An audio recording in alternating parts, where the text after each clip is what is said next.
Washoe people were the first inhabitants of Lake Tahoe. They lived at the edge of the lake and lived off of the land for hundreds of years before Euro-Americans arrived. So that's what we showcase here in the beginning, is baskets as a way of life, and then the transformation of basketry from a utilitarian craft to a fine art form. So here we have the largest collection of Washoe baskets ever assembled in one place, including the most baskets by the most famous of the Washoe weavers, Louisa Kaiser, also known as Dot Sola Lee. And one of the coolest, rarest presentations here in this gallery is this exhibition of miniatures, Dot Sola Lee miniatures. These are some of my favorite in the show, specifically because I'm fascinated by how tiny they are and how amazing the design is.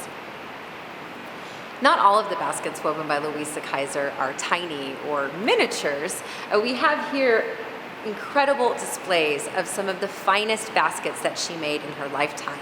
And in fact, you see a photograph of her on the wall in the gallery with two incredible baskets, and then we have them here on display in the case below the photograph.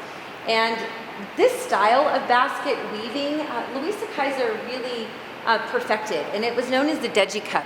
The Digicup design is this circular design at the top where the basket kind of goes inward. This was not a design that Washoe weavers used for utilitarian baskets. This was a design specifically made for the curio art market.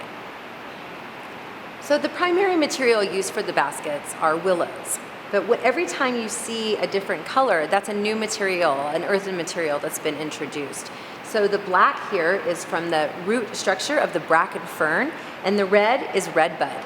And that is incredible to think about, because every time a new material is introduced, the weaving process had to stop, new material was brought in, and then the stitch cycle had to start all over. So if you think about the time spent on these baskets, it's really astounding.